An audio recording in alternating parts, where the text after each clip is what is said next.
Good evening, ladies and gentlemen. We are tonight's entertainment. You don't know the power of the dark side. I have a tender spot in my heart for cripples, bastards, and broken things. What about second breakfast? I have an army. We have a Hulk. I solemnly swear that I am up to no good. This is a tasty burger. And tell him to suit up. I'm bringing the party to you.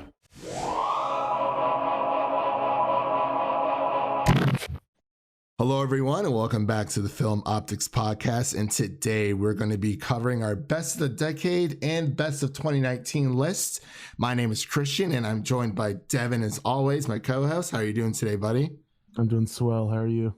I'm doing amazing, man. It's Thursday. Tomorrow's Friday. I'm very, very excited. And I'm also joined as well from the Cinemania World Podcast. We have Hannah. How are you doing today? Hi, hello, I'm good. And I'm also joined by Alex as well from the Cinemania World Podcast. How are you doing today, buddy? I'm good. I am tired as hell. I've been up. I literally could not sleep, so I've been up since 7. Ooh, I'm so sorry. Jesus. I know what you mean, man. I've been up since about 5 a.m. this morning. Took a little bit of a nap before we started this just to make sure. There you go. Yeah, I had to make sure, to be bright and bushy-tailed for this. I'm like, all right, we got to get this done at some point. But yeah, as I said before, we're going to be doing our Best of the Decade / Best of 2019 podcast. And before we get into today's shenanigans, you can listen to this podcast on Google Play, Apple Podcasts, Spotify, Anchor, and Stitcher. You can also follow us on Instagram and Twitter at Film Optics, and Optics is spelled O-P-T-I-X. And let's just dive right straight in, shall we? So I guess to make this a little bit faster, we'll just have we'll start with the top 10 movies of the decade. We'll have everyone, list their top 10. And then, if there's any particular movie that they want to kind of stop and explain why that's on their list, they can do so. And then we'll kind of just go from there. Because but actually let's start with Hannah, because ladies first as always. So Hannah, why don't you start off with your top 10 movies of the decade? All right, so are we going like in a circle, or are we like taking turns? Ooh, which way would you guys want to do? Would you guys rather do just all at once? Like the anticipation of going down the 10 and down the 9, down the 8. Yeah, we can go one by one. Okay, yeah, let's do that. Okay. Awesome. So do I just go? Yeah, go ahead. You're fine. Okay. Number 10. Number 10. All right. Well, my 10th of the decade is Creed. I don't think it'll be on anyone else's list because it's very underappreciated, even though it's kind of like a blockbuster movie.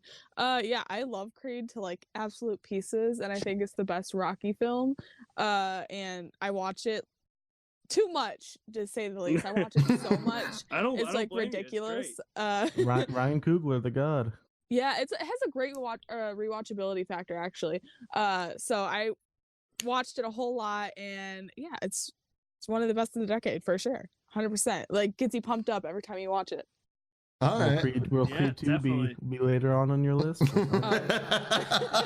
You mean Creed 11? No. I did like Creed 2 though. Yeah. I've never seen Creed 1, but I have. I saw Creed 2. I saw. I remember walking out of the theater for like Creed, and I was just like pretending to box. Yeah, that's how it makes you feel. Yeah. And it like gets you in your like feelings too, like throughout the whole movie. It just makes you feel things and it's weird to like say that about like a Rocky movie, even though like the first one you could say like it definitely like makes you feel like the emotions like that, but like this like just takes it to a whole nother level. And it's definitely due to like Ryan Coogler. Like the screenplay for this film is amazing. Like nobody gives it like enough credit, and it makes me so upset. All right. Fair enough. I agree. I got you. All right. Who wants to go next for their number 10? Top 10 of the. I'll go last for everything because. I guess I'll go next. Okay, yeah, buddy. Go ahead, Alex. So this is of the decade, right? Yeah, of the decade. Okay, so my 10. So what I did is I picked a movie from every year. Yeah, so my Ooh. my 10th pick is from 2019. It was number 1 on my list for movies of the year for 2019. That is Toy Story 4. I know a lot of people are gonna say it's unnecessary, and that's how I felt going in. But then, let me say this: Toy Story 3 made me shed tears. Toy Story 4 made me bawl. Oh my! Cry at the end, because like the way I looked at it was just like, those aren't just Andy or Bonnie's toys. Like, this is like the final journey of the toys that are also mine. So that's why Toy Story 4 resonate. Yeah, that's why we are the perfect age for that, though. Like, it just lines up perfectly with us. Yeah, like that's why Toy Story 4 I think resonated with me so much, as opposed to maybe some other people. So I just found it to be the most emotional of the Toy Story movies. Okay, all right. Devin, what about you? What's your top your 10 of 10 top 10 decade? Yeah, just go ahead. Now, number 10, it's very much so a hidden gem. I don't even know if you guys have seen it or not. I swear to God, you see Uncut Gems. No, I'm just joking. It is a hidden gem, but not Uncut Gems. All right, go ahead. It is The Nice Guys. Ooh, nice. All right. 11. My 11th pick. That's your 11? Because I felt so bad leaving it out. I'm changing my 2016 pick now. Wow. It's so underappreciated. It is. It's just a classic comedy, and as soon as it came out, I just fell in love with it as soon as I watched it. Oh, me too. I was like, it's one of the most original movies I've ever seen. I think it's Shane Black's best. I think that it's the best screenplay he's ever written. He hasn't done much after that. Fantastic. Yeah, the poor Predator movie. That was depressing. That was very depressing. It was even more depressing because it was his follow-up to The Nice Guys. Yeah. Yeah. Have you seen The Nice Guys, Christian? Yes, I have seen The Nice Guys, but it's been ages since I've seen it. But yes, I do remember seeing that. So much. The jokes are always funny. It's one of those movies. I didn't know Ryan Gosling could be that funny, but right? It's like 21 and 22 Jump Street, where it's like you can rewatch them like all the time, and it's still funny every single time. It's hilarious. Yeah, I love it. I'm so glad there's some appreciation for it. I never pictured like Ryan Gosling as like a guy who would like talk a lot, like, because he talks a lot in that movie. Because it's like, I think the first thing I ever saw him in was Drive. I was like, this guy doesn't say much at all. So it's just like going from Drive to like The Nice Guys. It's like, whoa. And I think he had like Gangster Squad. I think he had like Gangster Squad mixed in the middle there. So I was just like, man, this guy's actually like a damn good Every actor. high pitched scream. Yep. Chef's kiss. Every time he puts his fist through that like window thing, and like he's like, oh, that's a lot of blood. That's a lot of blood. I cry every single time. Anytime someone says high pitch, I just automatically think of Lucas from Good Boys with his super. Oh my gosh, it gets me every. I just rewatched it yesterday. So cute. God, it was hysterical. I was like, I don't even remember being able to hit those notes when I was a kid. I'm like, did we really all sound like that, screaming at the top of our lungs? But God, it's so funny. It's so cute, but it's so funny. Absolutely. But so for mine, I kind of did what Alex did. I took one from each decade, and each year. Sorry, wow. Movies of the it's been a long day. Been watching so many films. So yeah, one from each year. So my number 10 is Parasite from this year. That's my number 1.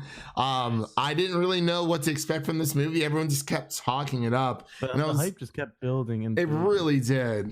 It did. And I was just like, all right, I gotta go see this movie. And I was like, oh my gosh, this is so well crafted. I love the characters. It's just, it hits home. And now they're making an HBO show out of it. Yeah, they are. They announced that today. Is involved though, so as long as he's involved, I have some trust. And Adam McKay is also really good. Yeah, so I feel like in my mind that's like a big like barrier between the two. I cannot see them working together. It's just not making sense to me. Yeah. Let's just Cross our fingers. Everyone's having different opinions on or views on movies, especially Doctor Strange, Multiverse of Madness. Yikes. Because we had that little bit of a debacle today, but hey, it is what it is, you know? It sucks, So but... I got a confession. I mentioned this. Have you never seen Doctor Strange? No, I was kidding. No, I've seen Doctor Strange. No, I mentioned this on the award show, so Hannah, I don't know if it even came through, if you guys heard me. I haven't seen Parasite yet. Oh, yeah. Oh, that's right. Yeah, I remember you said that a few days ago. Yeah. It is hard to get to. Literally. It's on digital, no? No, not yet. I'm not sure. Oh, okay, I got a screener for it, so I didn't know if it was. It comes out soon on physical, I think 3 weeks from now. Yeah, so like it's just not easy to get to at like a theater near me right now. And then plus two, I don't do good with foreign language films. Like I get bored easily. I was the same way going into it, but it changes things. It's so good. Okay. Yeah, I used to watch a lot of anime growing up, like when I was in high school. So like, you know, when it came to a lot of those shows, you know, when it came to subtitles, it's something that I'm used to. It was just I was afraid that I wasn't going to be able to follow along, but I'm like, I saw The Farewell. I saw Shoplifters last year. I should be fine. So yeah, it's a great movie, but yeah, it is very hard to come by. That and Honey Boy, honestly, like both of those films, they're very, very limited release, and that kind of bugs me because I personally feel like, you know, if Honey Boy got more of a wide release, we would have saw it at the Globes because it wasn't there. But that's fine. I'm cool. I'm fine. It's all right. So everyone's went through with their number 10 pick. I guess we'll circle back around to Hannah. What is your number 9? All right, my number 9. I closed my letterbox. All right. Messing up already. My number 9 pick is Shame. I love this movie so much. I know a lot of people think it's boring. What is it? But Shame. Yeah, I'm looking it up right now. I don't even think I've heard of it. I don't think I've heard of it either, to be completely honest. Not Steve McQueen fans? Oh my god. Yeah, Shame. Well, it's got, For those of you, it's got Fassbender in it, so I'm yeah. Oh, okay. Is it like his first release Carey before 12 Years a Slave? Yeah. Oh. Oh, okay. Yeah. So 12 Years a Slave. So for anyone that knows what I'm talking about, I guess this is a Steve McQueen film, and it's just one of the most heartbreaking, intense films I've ever seen. It's definitely it's not a long film either, but it's definitely like a slow burn, and it's definitely like I don't want to say dialogue driven because it's about a sex addict, and there's a lot of sex. But it's kind of like a quiet film, but it's also intense. It's a weird way to describe it. But you see this like relationship between Michael Fassbender and his sister, and that's like an aspect of the film. But also you see Michael Fassbender like trying to like fight this addiction that he has, and like it's a roller coaster of like emotions, and it hit me in a way I did not expect it to hit me at all, because usually I don't want to sound like a prude, but like in movies I don't like unnecessary sex. Like a lot of the time it feels like we're like pausing to like just see like a porn, you know, and like I hate that. And here it's one of the like, and I usually when I know that I'm going in a movie and it's kind of like blue is like the warmest color, like if I'm going in and I know there's a lot of sex, I'm gonna be like, oh, I feel like we're gonna be pausing for like this like porn, but like with this it's very justified, and it's very and it feels you know why we're pausing for that, and it doesn't feel like that. So it's one of the best acted movies I've ever seen ever too. Michael Fassbender and Carey Mulligan are fantastic together. So, and it's my favorite Michael Fassbender performance. This and Hunger, which is also a Steve McQueen film. But yeah, this movie's great. You guys should watch it. Okay, all right, definitely have to check it out. For sure. Yeah. Shame, you know. All right. I just put it on the list. Add it to the movies to watch list. If you want to see Michael Fassbender's dick, this is the way to do it. Wow. All right, Devin, there you go. No. I've been waiting all these years. It's like, well, you heard it here first, folks. It's kind of disappointing, but you know. Oh man. I guess Alex, go ahead and what's your number 9? It's from 2018. This is gonna be a hot take. Uh-oh. Bad Times at the El Royale. Yes! Yes! The movie is so Spicy. good. That It's like Diet Tarantino. Yeah, pretty much. I saw this like probably like a week before it came out, I remember. And I just remember like the reviews were very mixed, but it just engrossed me. Like it captured my attention right away. The fact that it kind of felt like a love letter to Tarantino without ripping him off, you know? Yeah. I think it's Just more stuff- mature than a lot of Tarantino's stuff. Definitely. And it was just seeing Chris Hemsworth as the villain was like holy looked shit. so Like good. He looked weird as hell. Hemsworth's best performance, and I love the third act of that movie. Oh yeah. It's Chef's Kiss times 1,000. Goddard Hive, let's go. Oh man. Also, Bill Pullman's son, Lewis Pullman, as the That's Yeah. why he looks soldier. so. He I was actually- really good. He was. like, Amazing. I remember when I first saw it, I had to do a double take. I was like Tom Holland with like a different haircut. Tom Holland, but ginger. Yeah. Tommy, is that you? No. I didn't know that was Bill Pullman's son though. Yeah. Yeah. Interesting stuff. All right.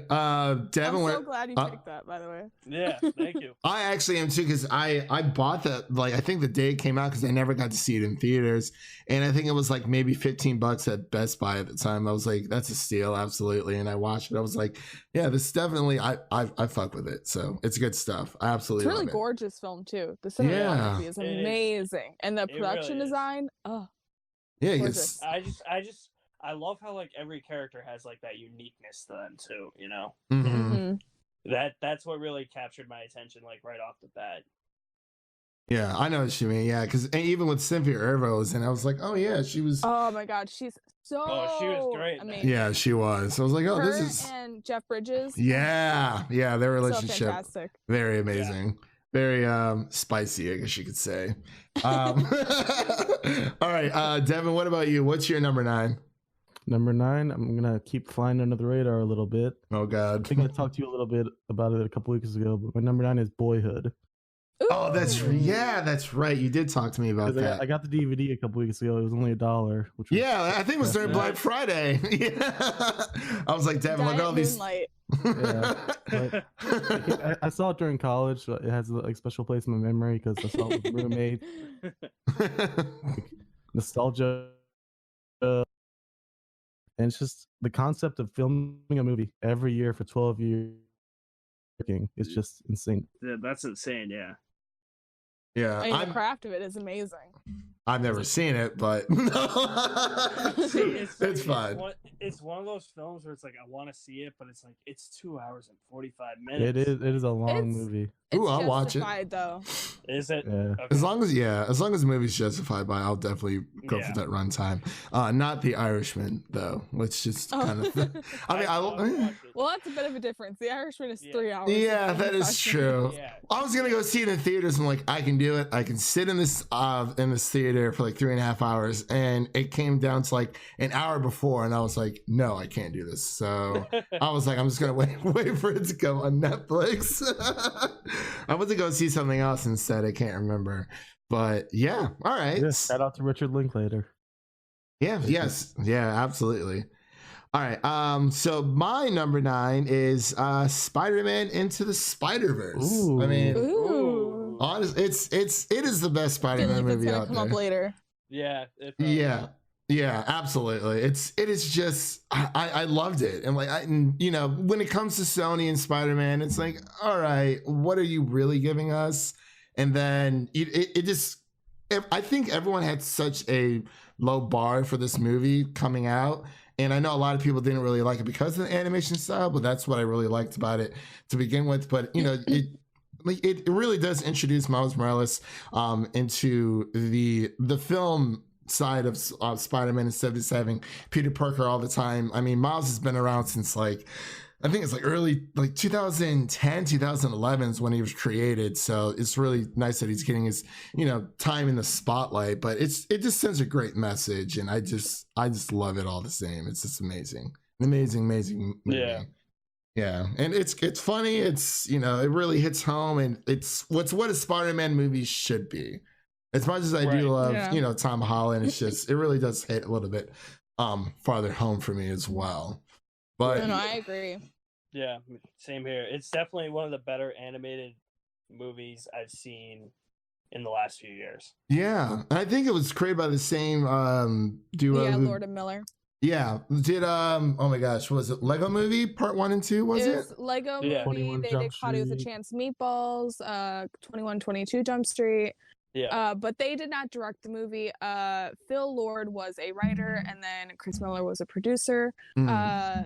Which is, when you watch like the interviews of people talking about it and like Phil Lord and Chris Miller talking about it, you can definitely tell that they had more to do than a normal producer and writer with the movie. But yeah, you can say that they're the ones that's mostly attached to the film. Okay, yeah. And that's pretty like evident throughout the whole movie too. Just like with the writing, it's so like Lord and Miller. Yeah, I'm glad they're making a Spider-Verse 2. They're not rushing it this time, which I really appreciate. In the second one though. Yeah, that's what I read. Phil wasn't even a writer on it, and that makes me sad. I know. Hopefully it'll be really good. Hopefully we'll see. Sony's movies are sometimes hit or miss. It's we never know what you're really gonna get with Columbia Pictures. Let's see what happens with Venom 2. We'll see how the sweet Jesus. Hopefully. I didn't like the first one, so I did not either. Hopefully Spider-Verse 2 makes more money. Hopefully. Oh man. Oh wow. So I guess we'll circle back to number 8. We'll just go in the same orders that we did before. Hannah, what is your number 8?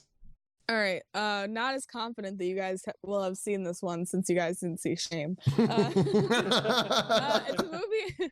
It's a movie that came out last year though, and it's very underappreciated. My number 8 is American Animals. I have seen this actually. I haven't seen it yet, but it's on my list. It's I have never felt this kind of like anxiety in a movie theater before. I was like, even though like you like know what's gonna happen because like I heard about the case beforehand and I knew about these men, but yeah, I was like watching it and I was like, my fingers were like inside of like my skin of my hand, like I was freaking out in the movie theater. I think it's one of the best directed and edited films of the decade. Obviously it's like one of the best films of the decade in my opinion, but I think that it'd be higher on my list if we were just talking about like direction and editing. Editing, more importantly, there's so the movie is half narrative and half documentary, and it never like feels like convoluted in that way. And I think that's amazing that Bart Layton's able to pull this off because he's known for his documentaries. He has an amazing documentary called The Imposter. That one's amazing too. I've seen that. It's on Netflix, right? Yeah, it's fantastic. So here. He plays with that with the half documentary, half narrative thing. Like he has so much fun with it. Like there'll be points in the movie where a character will be like, yeah, I think it happened at a party, and you see like half the conversation started at the party, and then the next person who he's interviewing goes, yeah, I think it happened in the car, and then it just moves to the car, and like that happens throughout the whole film, and they play with that a lot. And like I love this movie so much, and I wish more people would have seen it. It's one of the better heist movies. Did we lose her? Yeah, I don't know. Is she there? I don't know. I hear beeping. Hello? Okay, there we go. Hello. Hello. When did I cut off? Like maybe 30 seconds ago. Oh, Jesus. You were like, yeah, I really like this film. And we're like, hello? Thing I said? It doesn't matter. Yeah. It's all good. Don't worry about it. Watch the movie. Evan Peters is great. He should have gotten a Best Leading Actor nomination. Love Evan Peters. Yeah, he's fantastic. Yes, I actually brought up not too long ago with somebody. We were talking about who should be the Joker to be opposite of Robert Pattinson, and I brought up Evan Peters in that conversation. I think he'd be fantastic, especially with his performance in this film. Oh, the chaotic energy just alone, amazing. Yeah.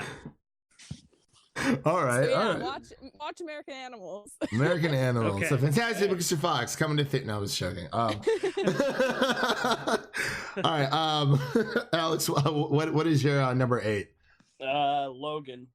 Oh, you sly dog, that's mine. Oh, same number and everything. yeah, there's my number 8. So cat's out of the bag, whatever.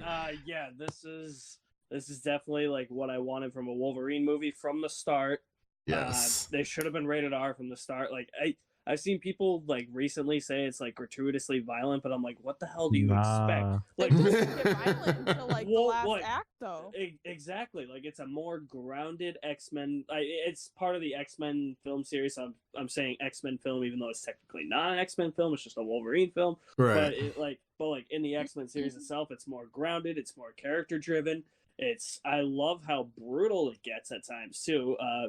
My favorite action scene in the entire movie actually isn't the one at the end where he's running through the forest. He's taking out. I forget those guys' names. Yeah.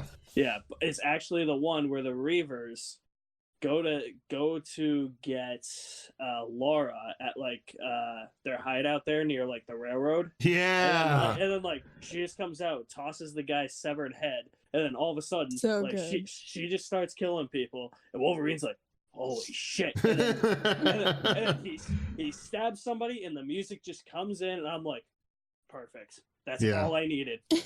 Yeah, it is fantastic. Oh my god, Daphne Keane is so great.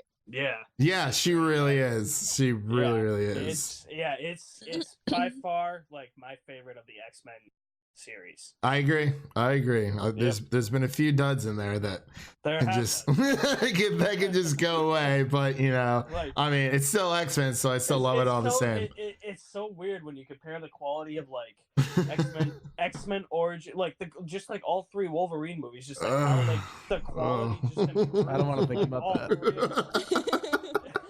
And it's funny too because James Mangold directed the first Wolverine film. Did he? Yeah. Really? I didn't even know that. And he also directed Logan. So yeah. Well, they didn't have Benioff on there. As much as I love Game of Thrones, I had to throw that shade, and I normally don't throw any shade towards Game of Thrones as much. But oh man, that's Origins of Wolverine. Wow. yeah, James Mangold didn't touch that. It's just like it's like wow, something that I loved as a kid, and as I got older, I just didn't like it anymore. So yeah, understandable. Like, what is this? that was like me when I was little, because I remember like anytime there was like a movie that was released in its respective series and it was the newest one, I'd be like, that one's the best one. I remember. Yeah, I used to be the same way. I remember I was like, I mean, there were 2 Harry Potter films at the time, but I was like, The Chamber of Secrets is so much better than the Sorcerer's Stone. I actually do stand by that, honestly. I might. Wait, you think that Chamber of Secrets is better than the Sorcerer's Stone? Yeah, I love the plot of Chamber of Secrets. I absolutely love it. I think Sorcerer's Stone has it beat only because it's because of the world building, and it's just so magical. It really is. It is definitely the happiest of all Harry Potter movies. my only issue with Sorcerer's Stone, I can't believe I'm on a Harry Potter right now, but my only issue with that is that it's 10 minutes shorter than Chamber of Secrets. Yeah, I feel like it's a little long. It feels a little long. Yeah, because the books, they're about the same length. I think like a few pages apart, but yeah, I understand where you're coming from. Am I the only one that hated the Chamber of Secrets book? I liked it. I reread it earlier this year. It was that one, and then I hated the Order. You see, hated Order of the Phoenix? I don't know why people hate that book so much. There's just a lot of like unnecessary like. It felt like Crimes of Grindelwald before Crimes of Grindelwald existed. I did that for a book report too, and I regret it ever since. The Order of the Phoenix, yes. There's just so much unnecessary stuff that happens in that book. That's why I'm happy the movie streamed. Oh, okay, I got you. Yeah. Fair enough. Phoenix, like the shortest one. No. The movies too. No. Oh, the movies. I think so. Was it that, or It's is either it? that or Well, Half Blood Prince? Deathly Hallows Part 2 technically, but I don't really count that as one movie. I thought she was I talking don't about the really book. count I really don't count Part Oh, 2 no. as like. I really don't count Part 2 as its own movie. Like that's both Deathly Hallows movies is just one. It's just one movie. Yeah. To me, yeah, same here. Yeah. That's one 3.5 hour movie. Yeah, pretty much. That's how I feel about all part 1, part 2s. But anyway, so we are at Devin. What is your number 8? Yes, my number 8 is Arrival. So Denis I'm gonna, yes, I'm gonna try to pronounce it. Denis Villeneuve. Yes. Yeah, I love this movie. It's one of those movies where, as you're seeing the twist unfold, you're just picking your jaw up off the floor because it's so well crafted, and you just It's not even framed like a twist either. And I think that's mostly like part to like Denis being like such a master. Yeah, it's so crazy because I remember I didn't see this in theaters. I think I got it I blind bought it on Blu-ray. Blind bought it. I like that term. I do that all the time. But I remember just like sitting there, like after I watched it, I was just like, I have no idea what the fuck just happened, but that was amazing. I keep forgetting that Jeremy Renner is in it, but Jeremy Renner is in it, and it might be his best role. I was gonna say he's really good in it. Yeah. This in the He Hurt is Locker really is like his best work. Yeah, He's doing some weird I stuff. thought he was lately, pretty good in The Town, but that was, I don't know. All right, never mind. Forget I said anything. Sorry, Devin, go ahead. Yeah, that's about it. Amy Adams is great, and the visuals are also very. God bless Amy Adams. She needs that Oscar. Deakins. It's not even Deakins working on it either, which is somehow. surprising. Yeah. All right. So I guess number 7 is up on our list. And so let's circle back around. Hannah, what is your number 7 top of the movie decade thingy-majigger? All right, my number 7 is probably be like an odd pick because I don't think like anyone in the history of the world has this in their top 10. Oh my. So my pick is The Killing of a Sacred Deer. I keep meaning to watch it, but I haven't. Yeah. I've never heard of that movie a day in my life. Really? No. Another one I blind bought that I haven't watched yet. Oh my god, so I'm the only one that has seen it. All right, well, I gotta really sell this to you guys.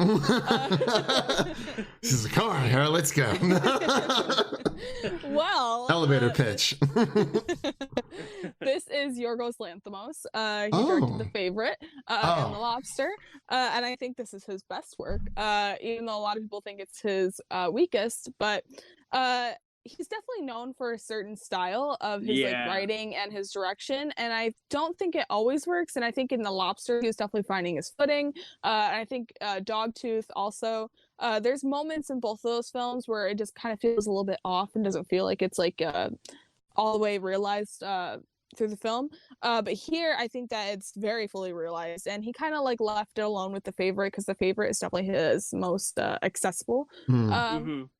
But here he takes the tone of The Lobster and dials it up to like 1,000, and everything is kind of like monotone and muted, but he plays it more for comedy, but also it's very creepy. I would like to say this is a horror film because it definitely feels like a horror film while you're watching it, but it's also hilarious. It's a dark comedy, but still it's more horror than dark comedy. But anyway, I'm not gonna get into that, but nice. Yeah, so it's one of the weirdest films I've seen. And I was gonna say, I remember. Sorry to cut you off. No, you're okay. I was gonna say, I remember watching The Lobster, and I felt the exact same way. It's like, this is one of the weirdest movies I've ever seen. Yes.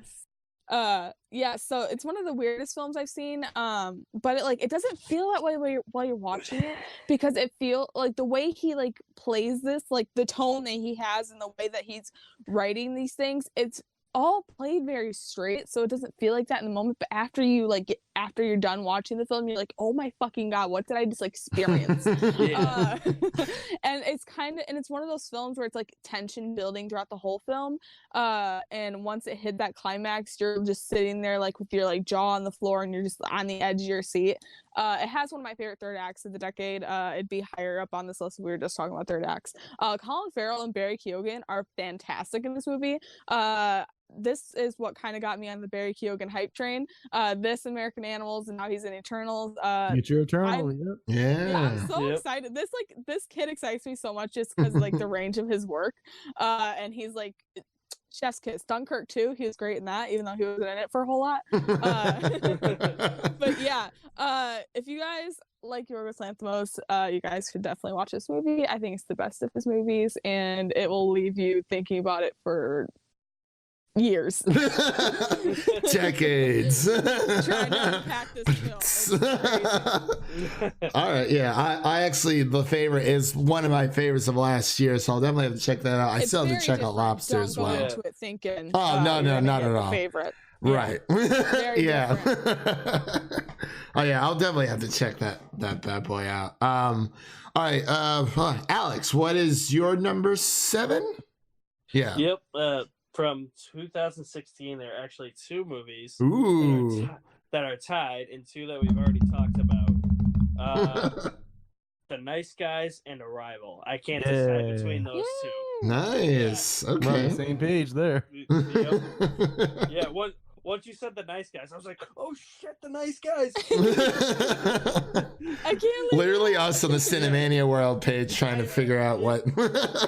Yeah, I honestly forgot what year that was. That was 2015 or 16, but it's 16. Yeah, I mean we've already said our pieces about both of these movies. Arrival was just so like, it messed me up.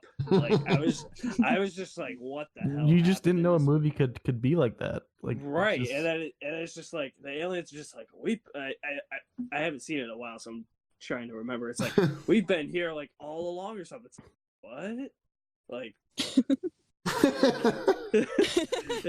and then going back to what we he's said like trying to like think of it like while we're like podcasting. He's like, damn, that is really this big realization. It's like, oh my god, what if they're here? And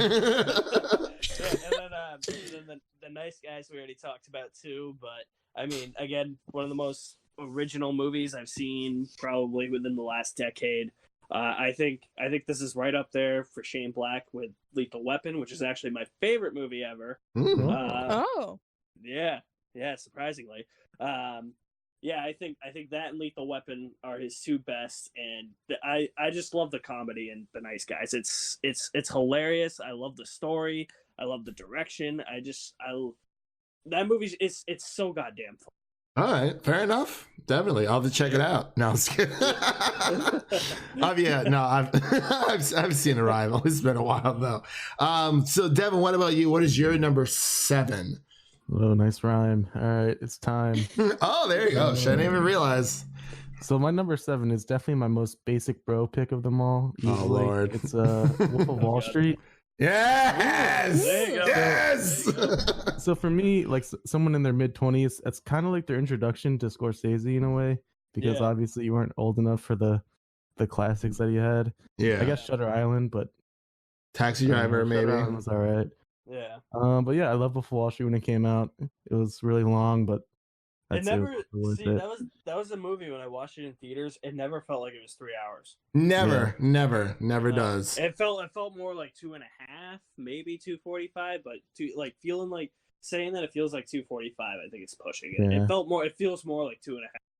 Yeah, and it definitely got me on the give Leo an Oscar right now bandwagon, because the scene where he's crawling on the ground to the car is probably the funniest scene ever put in a movie.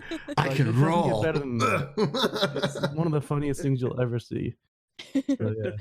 I think it's Scorsese's funniest film. I think so. Absolutely. And it gave us Margot Robbie. It introduced her to the world. Yeah. Yes. Yeah. Yeah, this definitely. She went all out. Yeah. I'll definitely have to say that Wolf of Wall Street is definitely like a frat boy pick of any. But the thing is, they see Jordan Belfort as a hero, which is just the hilarious part. Like, yeah, he's so cool. So did you guys know that the original cut of that movie was in fact it was like 2 hours and 45 minutes. So they cut 15 minutes of footage. But Jordan Belfort, I guess this is the rumor. I guess he told them they had to put those extra 15 minutes in because he wanted everything that happened in the movie, and if everything wasn't in there, he didn't want it released. Fair enough. That's the rumor, I guess. Right. I guess the world will never know how many likes it takes to get to the center of a Tootsie Pop. I don't know. Scorsese's iffy with his pacing too. Some movies it goes by really fast, even if they're long, and then other films like Silence, it feels really long. Yeah. So even though, and this is one of his better paced films. This and The Departed. I agree. Yes, no Departed's so good. needed. No Quaaludes. Unsung performance of Wolf of Wall Street was Jonah Hill. Yeah. Oh, absolutely. I was gonna say Matthew McConaughey. That chest pound. So good, man. I absolutely love it. I think this is when people started taking Jonah Hill seriously. Yeah, I think so. Yeah. Yeah, like he was in that comedic role, but at the same time, it's like, hey, you know, this is a Scorsese film. You know, it's supposed to be amazing. It really was. It definitely, and that actually was battling with my number 7. It was between that and Captain America: Civil War. Ooh. Yes, interesting. I love this movie so freaking much. I'm always side Iron Man. I always side with Iron Man every single time I watch it. I understand. I agree. It's just like everything. Oh well, you know, it's Captain America. He's supposed to be. No, listen. Look at all the shit you did since like the past like Age of Ultron, and tell me if you don't need to be put in check. So it's like, come on. Christian's pulling a Dwayne rant right now. No, but it's just I do love this movie, and the reason why, you know, it's the Russo brothers. I love the Winter Soldier, and they introduced 2 great you know, heroes within MCU, and they did it so perfectly. I think it's, you know, we get Spider-Man and you get Black Panther, 2 of the most popular superheroes in MCU. Obviously, we all know about Spider-Man, but you know, there's more, you know, when it comes to Black Panther. I think Marvel's doing a really good job when it comes to, I wouldn't say Black Panther's not an unknown hero, but those who aren't in the spotlight as much, you know, they're coming out of the Eternals, you know, Miss Marvel, She-Hulk, and Moon Knight as well. You know, they're coming out with those in Disney Plus, but I think Disney's doing, or Marvel, whatever you want to call them, it's all the same shit. But I think they're doing a really great job of like bringing these characters who aren't as popular. You know, I never even heard of Guardians of the Galaxy before the movies came out, to be completely honest. And it's like, those are like bottom of the barrel, like heroes. So it's like, if they can rise to popularity, I think, you know, obviously with the Russo brothers, they did a fantastic job. And it's just, it's the big divide. It's the movie that changed everything within the MCU moving forward, with Infinity War, Endgame, and all that. I actually, 2 things. I've always loved that line where Hawkeye's just like, I don't think we've been introduced. I'm Clint, and then I don't care. I don't care. So good. He's like, oh wow. I always go as far. I think Baron Zemo is very underrated as a villain in this. I agree. Yeah, me too. I can't wait for him in the series. Oh yeah, so good. Right behind. I'm Thanos. so excited to see him flesh out. Yeah, even more. Yes. Yeah, me too. So for MCU villains, number 1 Thanos, 2 is actually Baron Zemo, because when you watch this movie, like, even though Zemo's not in it that much, the way he manipulates everything in this movie, you're just like, holy shit, that's like fucked up. Like, his entire plan is just fucked up. And he's just a guy. He's literally just a guy. It snowballs into so much more too. It's a quiet villain, and it's very effective. Yeah. And I think that's a huge reason why I give Civil War the slight edge over Winter Soldier, because I just look at, like, the last time I watched Civil War, I was just like, this is like some like messed up shit he's doing. Yeah. I was like, I'm like, I don't remember it being like messed up at all. So when he did that, that happened. I think Daniel Bruhl, he adds a lot to the character too. He definitely does. Yeah, He's so sneaky. Yeah. He's a sneaky little snake. No. We love that for Daniel Brühl. Oh yeah. Poor guy was in Cloverfield Paradox. R.I.P. Gotta save him. Oh man. R.I.P. It's all good. All right. Number 6, Hannah, what's yours? All right, my number 6 is Arrival. Oh my God! No, already enough of this movie. No. Yeah, we've already talked about it. It's just amazing. I love Arrival so much. Denis Villeneuve, I love you, man. If you're listening. Dune coming up. Dune, yeah. Respect. Dude, oh my God, I'm so excited. I'm very excited for that movie, honestly. Yeah, I've It's never my read. most anticipated of next year. So. Oh, okay. I'm actually all really. the way until December. I know it's gonna be forever. Yeah, I know. It's gonna feel like an eternity. It really It is gonna be an eternity. Watch it push back even more. So much shit's gonna happen this year, and then we're just gonna have Dune to wrap it all up. Oh man, and Oscar Isaac, Jason Momoa, Timothy Chalamet. Yeah, I was gonna say, I isn't can't Timmy even in think this of it. one? Yeah, It's yeah, gonna be Rebecca amazing. Ferguson. Oh my God. It's a stacked cast. Everybody. I don't know what I'm Man. gonna do with Oscar Isaac and Timothy Chalamet in the same movie. Oh my God. The sparks are gonna be flying. Oh no. I'm just thinking about it.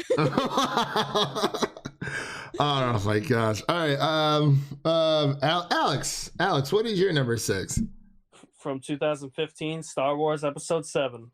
Oh my God. Yes, that's mine. Oh really? Force Awakens, yeah. Oh my God. Yeah. The Force Awakens. I actually don't think this is the best of the sequel trilogy. I love The Last Jedi. I get so much flack for it.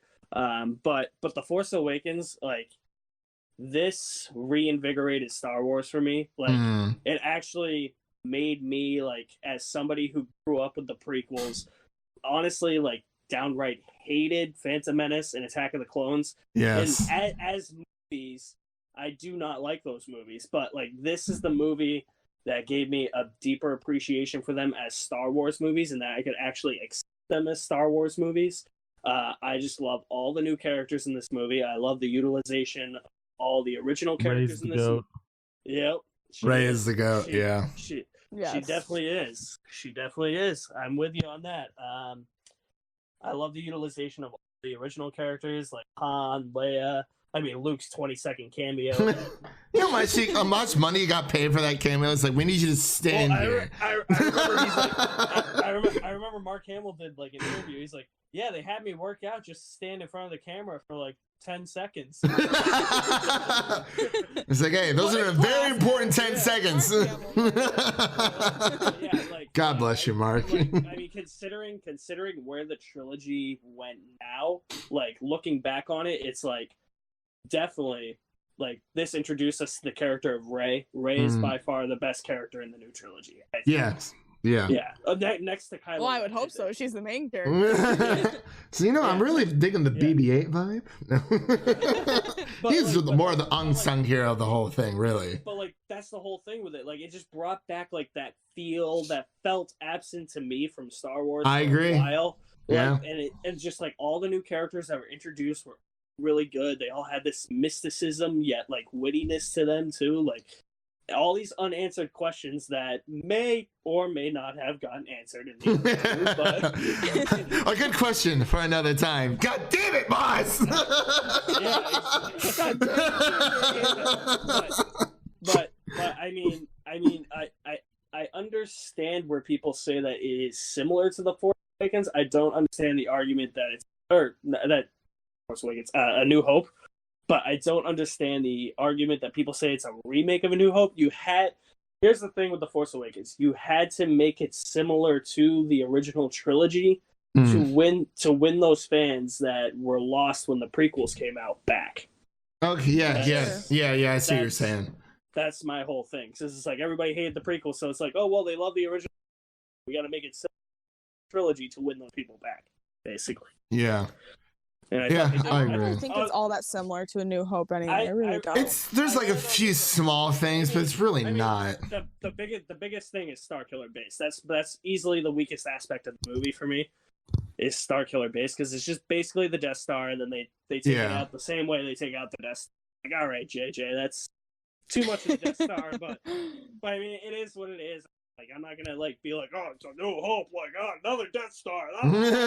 Like, but yeah, it just reinvigorated Star Wars for me, and I was so I at a time where I thought I was never gonna see another Star Wars movie on screen, it lived up to the hype for me.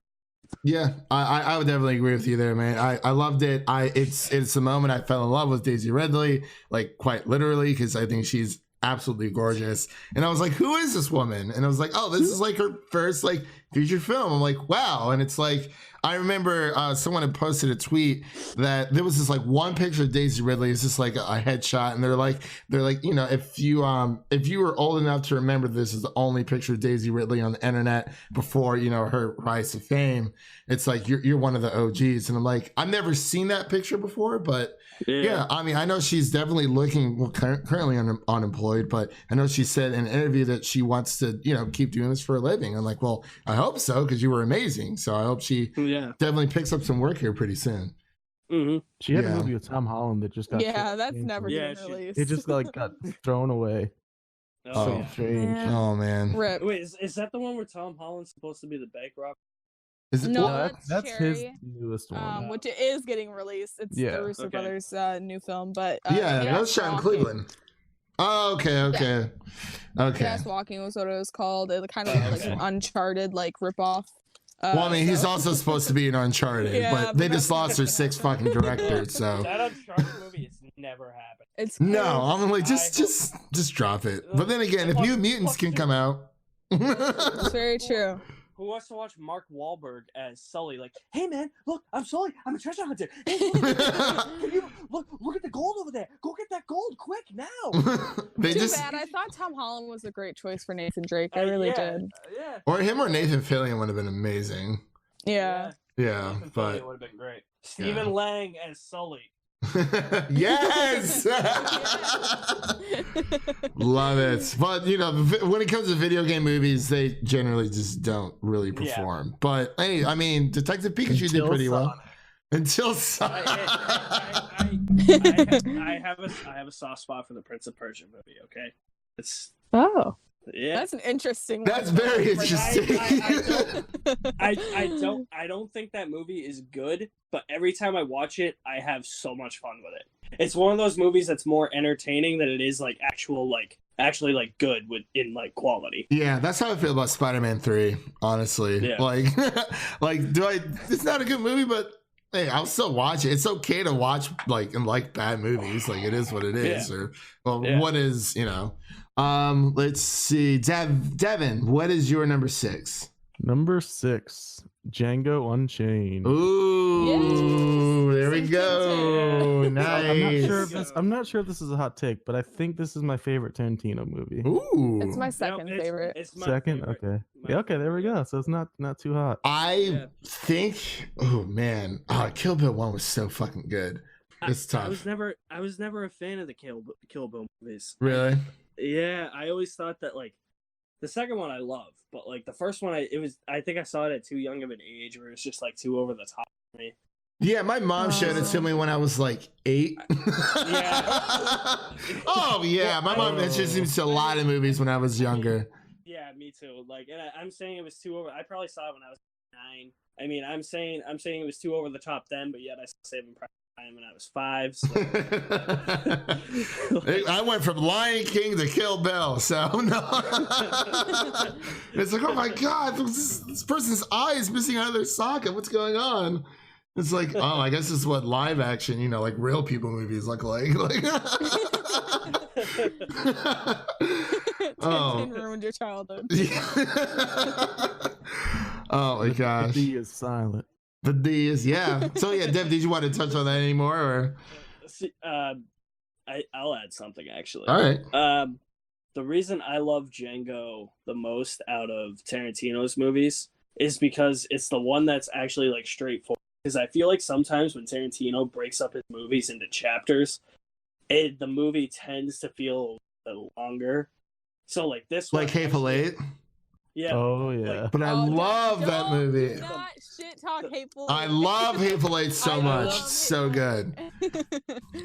I do too, but like there's like the middle section of that movie just feels a bit long to me. Whereas like Django, like you're here. It's like the Force Awakens. It's like you have a very brisk pace. Yeah, that's what I love. And Leonardo DiCaprio is Calvin Candy. I think he should have won the Oscar for this instead of The Revenant. I agree. He should. Well, it wouldn't have been the same category though.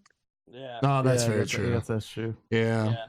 I love me some Leo. I'll watch anything. Christoph Waltz as well. He killed it. This one. I love how it's Christoph Waltz playing a good guy, not a bad guy. And Leo playing the bad guy. You can't really. You can't. Yeah.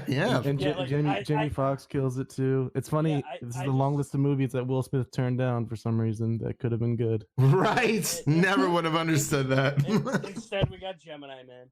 Oh, I haven't seen that movie. I want to see it so bad. Actually, I'm interested. I almost fell asleep. Oh no, that's right. Devin did text me. He was like, I almost dozed off a few times. I'm like, oof. Oh no. That was me watching The Grudge the other day. Oh no, you were tweeting the entire time. She was on her phone the entire time. I was on my phone. I was in a theater by myself. She was like live tweeting the entire movie. Oh my god. That movie is hard. Oh my Poor God. John Cho. I feel so bad. Yeah. Everybody in that movie deserves better. Yeah. Oh my gosh. So Devin, that was your 6, right? Correct. All right. So I guess God, Hannah, number 5. Hi. My number 5 is Whiplash. Yeah. Yes. Oh my god, this movie is just perfect. Like 5 through 1 for me are perfect films. Like chef's kiss so much. All right. So I'm not a huge Damien Chazelle fan. I know a lot of people are like ooh gaga for like La La Land. I'm not. I don't really like La La Land. But Whiplash, I think it's his first movie, right? Or no, it might be his second. I think it is his first, actually. All right. Well, if this is his directorial debut, wow. J.K. Simmons is one of my favorite performances of all time. Yeah. He is so fantastic in this movie, and I'm so glad that he got the recognition he deserved for it. The movie, overall, didn't get the recognition it deserves, with like awards and stuff. But yeah, the writing here is fantastic too. The way that J.K. Simmons and what's his name? Miles Teller. Miles Teller. The way they play off each other throughout the whole film is like it makes the film really. Their dialogue back and forth with each other is just chef's kiss. And I don't know why, but watching this for the first time, I had such like a visceral reaction to it. Like I was like, my sister was sitting like in my room with me, and I was watching on my laptop, and I was like having like a full on like mental breakdown while watching this movie. Oh my God. Like I could not control myself. Like I was just like I was having an anxiety attack. I was crying. Like during the point in the film where he's like in the car on his way to go to the concert, I was like, that's when I was like, oh my god, I had to take a 15-minute break. I had to take a 15-minute break. Intermission! I can't do this. But yeah, I rewatched it quite a bit since then, and I don't have that anymore. But like, my first watch of this movie, I will never forget it. And it has one of the best. I think it's my favorite ending of the decade. Oh for me. So great ending. Yeah.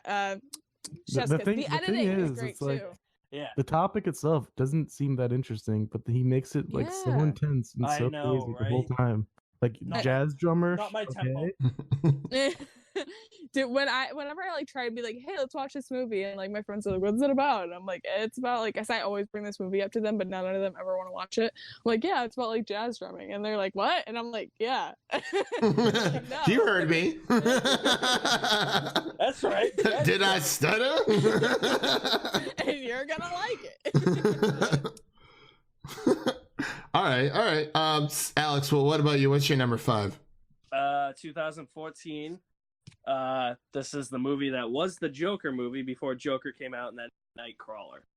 Ooh, baby. Ooh. This movie was classic Gyllenhaal. Dude, Yeah. Jake Gyllenhaal's best performance by far. I'm pretty sure like he disappeared in this movie. Like It that was actually scary. Like, yeah, it was. This is like the definition of like somebody who just goes out of their way to get what they want and to just do anything they want to. Like that's how crazy and like how like psychotic Lou Bloom, the character he plays, is in this movie. Like I remember just sitting there. I was just like, is this even like legal? Like what he's doing? Like, can he do that? Yeah, but the way like Jake Gyllenhaal acts in the movie is so like it's so unique because he doesn't really talk like fully like out of his mouth. Like you see him in a lot of scenes just like talking out of the side of his mouth. And I've always loved that scene where he's like, if you want to win the lottery, you got to make the money to buy a ticket. It's so good. Yeah. And like, there's just something about Jake Gyllenhaal when you look at him in this movie. It's just like, oh my god, like Jake Gyllenhaal just seems like he'd be crazy. Like he every time I watch an interview of him, like, dude, I cannot see like him past like the Nightcrawler character anymore because he's like that chaotic in like interviews and stuff like that. Yeah. Well, I think Jake Gyllenhaal's actually crazy. Like it's so weird because especially that dance number he just did. Yeah. I was like, yo, bro, are you okay? John Mulaney. Less than Jake Gyllenhaal. John Mulaney's a little weird too. Somebody was like Jake Gyllenhaal at the beginning of the decade where it's like he was the Persia, and now it's like in 2019 it's like he's starring in a creepy like Netflix like children's musical where he's playing like some creepy xylophone. Speaking of Netflix, what happened to Velvet Buzzsaw? Oh man, we don't talk about same director as Nightcrawler, Jake Gyllenhaal, Renee Russo. Like what? So much potential. Poor movie. Yeah, unfortunately. I feel bad for the movie because like everyone was so excited for it, and then like we're all like, yeah, we're gonna go back with like Nightcrawler, you know, it's gonna be that creepy kind of, you know, the trailer was good too, and then like you watch it and you're like, what the fuck? I remember being super watching that movie. Oh my god. I was so bored, and Devin Diggs too. I was like, oh, they wasted him. I know, makes me sad. Makes me really sad. It was the first movie I watched of 2019. I was just like so sad. Bummer. I was like, oh. Oh, what a great way to start the year. Yeah, right. It's all right. I think my first movie I watched 2019. What was it, Devin? We recorded. Lego Movie. Was it Lego Movie or was it early Glass? Streaming, I think. Yeah, maybe Glass. Yeah, Glass is our first that we reviewed of the year of 2019. I was like, all right. So Hannah just went, right? Yeah. No. Yeah. Yeah. It was Hannah and then me. Yeah. Okay. So you went, Alex, right? So yeah. Devin, go ahead. My number 5, we've already mentioned it, Spider-Verse. Hey. The ultimate Spider-Man movie. It doesn't get better than that. It's the best Spider-Man movie. It really is. Love it. But the soundtrack is just full of bangers. Oh, it really is. I listen to it all the time on Spotify too. Just some of the coolest looking scenes ever made. It's just perfect. Nicolas Cage's best performance in like 20 years. Yeah. He's really fallen off. With, like a word. Yeah. I think it was in the Teen Titans Go movie played as Superman, so he technically did play Superman finally. Yeah. A little too late. Hey, the scene that he was in was really funny, but it's all right. We brought room for dessert. Oh, sorry. That was like one of my favorite scenes of the entire movie. I absolutely loved it. So I guess my number 5 is actually Dawn of the Planet of the Apes. No. Yes, Absolutely love it. So underrated. I took War for the Planet of the Apes out of my top 10 of the decade. But yeah, it's right outside my top 10 of the decade. I love these movies so much. They're just so amazing. No, you're fine. They're just, all 3 are great. Yeah, most underrated trilogy ever. It is the perfect trilogy. And I'm like, why aren't more people talking about this? No one talks talks really about good. Like James Franco, hello. Like Matt Reeves, guys. Matt Reeves Batman. Matt Why Reeves don't we Batman. friends? That cast is so watch stacked. Planet of the Apes and then get excited for Batman. Dude, Yeah. like the thing I love about this Planet of the Apes trilogy, though, is like it's kind of like the Dark Knight Rises. It's kind of like the Dark Knight trilogy for me as well, where it's like you could say any of the three are the best in the trilogy, and I won't argue with you. Yeah, Yep. yeah, pretty much. Yeah, it's hard. It's damn. It's. I'm excited for his Matt Reeves for his Batman 2021. So I'm just that cast is so stacked. But yeah, we got a Hufflepuff as Batman. we do have a fucking Hufflepuff as Batman. Yeah, Edward is Batman. Go watch Good Times. Shut the fuck up. Seriously, but yeah, Dawn of the Planet of the Apes. It's just an amazing movie. I can go on and on about it all day, but I'll just cut that short there. So I guess we'll move on to our number 4. So we're getting close to the top here, but Hannah, wow, what is your number? What is your number 4 of the decade? Well, my number 4 is another Denis Villeneuve film, and it's Prisoners. Yes. I love this movie so I've heard of it, but I've much. not seen it yet. But it's all right. Oh my You god! need to see it. There's a lot of movies. I've been silent for some of these. Like, oh my god, this movie's so good. I'm like, yep.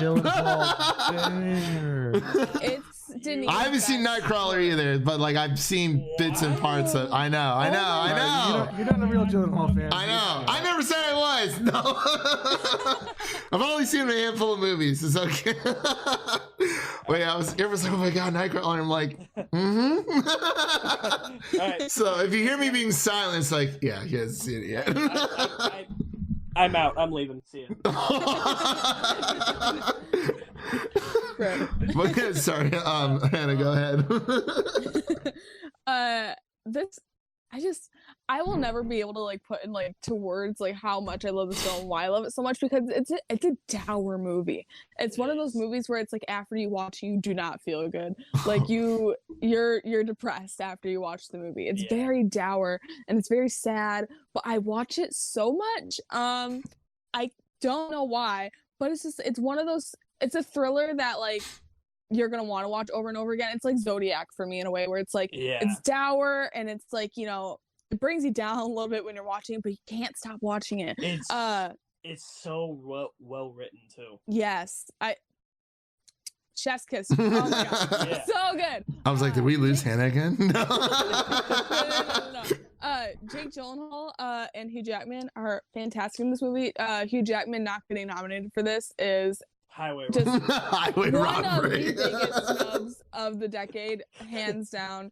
This is my second favorite Jake Gyllenhaal performance. I go back and forth with him in Nightcrawler and this movie. His little mannerisms and twitches throughout the movie it's just so perfect. Yes, it's a very quiet performance. It's one I think this is like most restrained performance. Yeah, definitely. I'm with you guys on that. I also love how like the movie, I feel like his character name tries to trick you as well, because his name is Detective Loki, and so it's like Loki's like the trickster. So it's like, oh, maybe he's actually like this insane cop or something, but that's not the case. I'm not going to spoil it for you. Okay. Oh yeah. No spoilers. Yeah, you have to. He's like, up. I almost went there, but then I was like, oh shit. Oh, it's so good. There's a part of this film that it comes back to it like every now and then with Hugh Jackman, Paul Dano, and what's his name? He was the first. Yeah, Terrence Howard. They keep going back to this part in the movie throughout the whole film, and it just makes your like heart sink into your ass every single time it goes back to that scene. And Hugh Jackman is fantastic. Like, oh my god, I'll never get over the Academy not like real like giving him the what's the word I'm looking for? Nomination. What's the word? The recognition he deserves. So this movie's best Denis film in my opinion, and I don't see that changing anytime soon unless like Dune like knocks my socks off. But like, yeah. All right. Okay. And I think it's Deacon's best work, by the way, too. Ooh. This film is gorgeous, like drawing gorgeous. I know a lot of people like to praise 2049. Well deserved, by the way. I'm not saying that 2049 is ugly. No, that film is amazing. But like here, oh my god, So good. Oh my god! All right, Alex, what is your number 4? 4, yeah, 4. It's the same as Hannah's Prisoners. Yeah. Oh wow! There we go. Yeah. Denis High, where you at? Prisoner Squad, rise up. Yeah, like I said, it's so well written. It's one of the best kidnapping films probably like ever. Yeah. Yeah, like it. Like Are Hannah you saying said, Kidnap with Halle Berry isn't the best kidnapping movie you've ever seen? God. Oh my god. my life. Take it. Yeah, Taken. Oh my god. The Liam Neeson slander. I love that movie so much. Well, he has a particular set of skills. I will find you. So yeah, no, like Hannah said, like this movie just creates that dour, like cold, icky type of feeling. I love Gyllenhaal's like twitches and his mannerisms in this. The cinematography is is very great. It captures that feeling of dreariness and like that depressive state like so well. From the first moment too. From the very first moment, and this is like, even when it like because it takes place during like Thanksgiving and like you see like these characters. Movie. Yeah, it is a Thanksgiving movie. We have one. You see the characters like being happy and like Terrence Howard's like playing like the trumpet or something like that. Like even then like the cinematography and just like the tone of it just feels dour still. Yeah. And like it continues that throughout the whole film and it's so great. It's crazy too because it's like I think like right away too like this is a movie that also has like it has a musical score but it's got like a very like drawn out like musical score like very like low key musical score as well. Like I feel like for the opening like 10 minutes I don't even think from what I remember I don't even think there is like a single note of music in the movie. Other than when he plays the trumpet, I think that's it. But like yeah, it's so well written for a kidnapping movie. Like this, it's 2.5 hours. I don't mind it being 2.5 hours. It's so good. It doesn't feel that at all. No, it's because it keeps going. And all the twists in the road that the movie throws at you work perfectly. All right. Chef's kiss. Yeah. Chef's that's kiss. the only way I know how to like describe it. a million of those, yes. All right. Okay. Christian, watch it. Yeah. Okay. Yes. We will make you watch it. I'll have to find it somewhere, either or my local Blu-ray. I will fly down there, tie you to a chair, and make. You will be a prisoner watching Prisoner. Oh God! I think do a Clockwork Orange. Oh my God! No, I'll definitely check it out. I mean, like I have I'm still catching up with the backlog of stuff that I bought during Black Friday to watch because I keep buying new stuff. I watched Joker the other day, got that. Watched Good Boys, and you got a few more to get through there, and a few more of it. It's just crazy stuff. Devin, what is your 4? 4, yeah. Yes, I'm doing it. I'm going for it. What? Endgame. Oh, there we go. Okay. Give me all the fan service. I need it all. The thing is, though, you can't do fan service better than that. I'm confident. No, you can't. Yeah, I agree. Fan service I'm sad no one's actually mentioned Infinity War. I feel like it's getting left in the shadows, but that's all right. The emotions I had it's in during my Endgame. top 30 of the decade. Infinity War. Nice. Yeah. I love that movie. But yeah, we had during Endgame, Christian. We saw it together. You flew, you drove down. Yeah, I will never have those emotions during a movie again. I'm pretty sure. We saw it in the Dolby Theater our first viewing. Then we saw it again in IMAX the next day, and we were. I was just so pumped. It was both crowds that we saw that movie with were just. It was unreal. It was just probably one of the best experiences I've ever had watching a movie. Definitely the best ever. movie theater experience I've ever had. Oh yeah, absolutely. Me it was too. wow. Yeah. The second time I saw it was awesome. The first time, no, because it was we saw it. Me and Dwayne saw it like at 12:30, which was fine, but it was on the dinkiest, smallest screen. Oh no! So it's like when that portal scene came on, it was like we were all the way in the back, you could barely see anything. So I was like, God, is that Spider-Man? I can't see. I think that was Howard the Duck. Did you see that? It's like the final battle happens. I'm like, wait, are they all back? What's going on? Oh no, that's so bad. You just hear like Sam be like on your left and you're like, I can't see. On your what? Who's he talking to? You're just like two old guys like sitting in the back. What? Oh man, but yeah, that's a great pick, Devin. I absolutely love. Yeah, that is a good one. Oh man, it was truly. I love it. I wish there's so many times where I can just, forget about a movie and just watch it again for the first time. I need to have a fresh mind and have an experience again. Yeah, exactly. Yeah. That's the only downfall about watching your favorite movie is that you'll only be able to experience it for the first time once ever, and that's it. But exactly, yeah, that has since become my favorite movie in the MCU. Yeah, it is fantastic.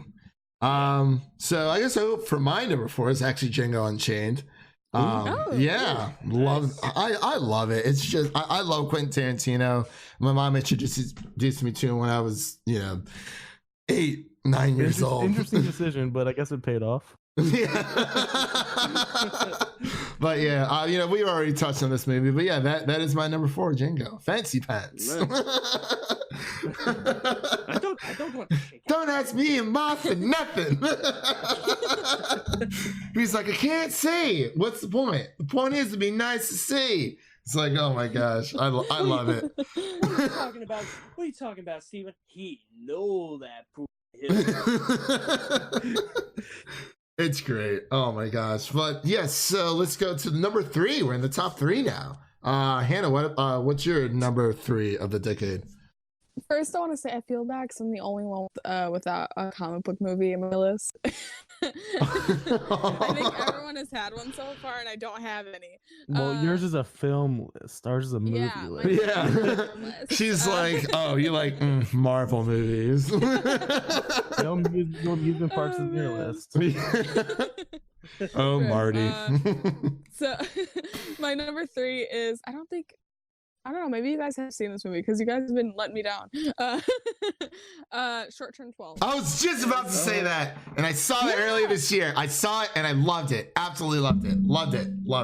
I love it. It's one of the most human films I've ever seen, like ever. Like when you're watching it, it does not feel like a movie. And those are my favorite types of movies, are when you're watching a movie and it doesn't feel like you're watching a movie. It just kind of feels like you're a fly on the wall, like experiencing the film. And Brie Larson, oh my god, she's just so fantastic in this movie. It's a very like quiet performance and it's very reserved performance, but it's so fantastic. And this movie will break your heart while melting it at the same time. It's just, there's a certain point in this movie where it's just a shot of like birthday cards on a bed, and I had such like a visceral like experience that I just remember like seeing that and being perfectly fine, and that shot and me starting to bawl. Like I just could not, like, oh my god, that scene is like engraved in my head forever. Yeah, I don't know how else to explain this movie other than it's just like, really, I haven't like, seen personal. this movie, but I looked it up, and this cast is insane. Yeah, it is. It's crazy, man. Caitlin Dever and the director's doing Shang-Chi. He is, yes. Yeah. It's a really personal film, and it's one of those films where it's like I look at it and it just feels like the perfect, like, well-rounded film. Like it just feels like there's like a nice little bow on top of it. Yeah, I love this movie so much. I agree. I wish I had the digital version for you, Devin, so you could watch it on our video account. But it's on Netflix. Oh, is it really? Oh, okay. Yeah. Oh, I bought the Blu-ray for nothing? No, I was kidding. I didn't know it was on Netflix. I got it for like $8 on Amazon. So I was like, yeah, let's, I kept hearing about it. I was like, I really just need to check this out. But yeah, definitely a great watch there. Alex, wow. I'm looking at Tyler's message on Facebook. Alex, what is your number 3 of the decade? Wait, what? Wait, are we doing number 3? No, what are we talking about Tyler for? No, I looked up on my screen and Tyler sent a message in Cinemania Squad talking about Larry. So I was addressing Alex, but I saw Tyler, so I said Tyler instead. And I was like, I'm actually gonna go through my 3, 2, and 1 because I'm getting tired. I gotta go to bed. No, you're fine, man. So my number 3 is actually a 3-way tie. All these are from 2012. Django, Dark Knight Rises, and Skyfall. Nice. Number 2, Harry Potter and the Deathly Hallows Part 2. That's my number 2. Hey. And then my number 1 is a tie between Toy Story 3 or The Town. Ooh, good one. I like that. I like that a lot. Yes. Yeah. All right. Well, yeah. So thank you for coming on there, Alex. I know it's been it's a little late here on Thursday night, but yeah, it's all right. But seriously, thank you for coming on. Let everyone know where they can find you on the internet really quick and what's coming up on your channel. All right. You can find me at alexmaddenmovies.mystrikingly.com. All my social media links are there. I will be doing my review of Like a Boss, I guess. Wow, you sounded so happy. Like a boss. I chose to see that under some stupid reason. And then I'm also gonna be putting out a couple of thank you videos, like Blu-ray collections, maybe a Q&A, because I just recently hit 1,000 subscribers. Yeah, I was gonna say you did on YouTube. So that's congratulations! I told you that earlier, but so thank you. And then I'm just continuing my series of James Bond reviews leading up to. That's right. I'll definitely have to check those out. But all right, buddy. Yeah, thank you for coming on again, man. Everyone, make sure to follow Alex on Twitter and all their other social media junk. But yeah, man, thanks for coming on and sleep well. Live long. Man. Yeah. All right. Yeah. All right. See you, buddy. Yeah, we'll see you. Devin, did you just want to go with your number 3? All right. Number 3 is Get Out. Ooh, all right. Get Out when I first saw it. Another one of those movies I saw in college. We actually had a free screening. Ooh, nice. It was a couple weeks early, and no one knew anything about this movie because it was very strange concepts and very strange, just everything. Because Jordan Peele, obviously from Key and Peele, you don't expect anything scary from him, but then he drops this horror movie, and you're just like, what? What is this? Yeah, I'd say it's probably the second best movie theater experience, only to Endgame for me, just because the cheering at the end, the clapping, the rowdiness, all of it. I just loved all of it. It's a perfect thriller, political commentary, everything. Yeah, I know exactly what you mean. I remember seeing it. My gosh, after the movie was over, this one older white guy came up to me. He was like, "You better watch out for them white women, son." No. I was like, "What?" Did you say he for Obama too? Yeah, but he was messing around. You could totally tell. I think. But no. It's like, whatever. I don't know. It's whatever. But yeah, man, that's a great pick. I absolutely love that movie. I got to rewatch that here sometime soon. It's been a while. Introduced us to Daniel Coulier as well. So. Oh yes, it did. Yeah. I've never watched it all the way through. Really? I've only seen it in segments. I think I've seen the full movie in segments. Yeah. In passing, but I never sat down and watched it all day. I think that's how I am with Godfather Part 1, to be completely honest. I haven't fully sat down and watched all of it myself. Not because I didn't like what I've seen, right? But I just haven't. Yeah, it's life happens. Shit happens. So it is what it is. So Hannah, what's your number 3? I already did my number 3. Did you already do your number 3? Oh, that's right, short term 12. Wow. Yeah. So my number 3, sorry, is Avengers 2012, the OG. Wow. The OG. Yeah. Devin and I went to go see this. I think we were in high school. Yeah, there's a few of us who went to go see that one. Yeah. Oh my God, that was. My friend had Wendy's in his jeans. Yeah, we went to get Wendy's beforehand, and he wanted to. Our buddy Dakota wanted to sneak, food into the movie. So he took 2 Wendy's chicken wraps, and he put them inside. He shoved them up his jeans. Just liquids were oozing out. It was bad. He comes up to me. He's like, "Hello, movie theater worker. I'm gonna tell you right now, we don't care. We literally do not. Care. We were sneaking in movies, like sneaking in snacks hard, and there was like a Dollar General right next to the movie theater too. But like there was a Wendy's right across the street, so it's like, I mean, I'd rather have Wendy's sneaking in, whatever. But yeah, it was bad. He's like, Christian, my leg is oozing. I'm like, what the hell are you talking about, man?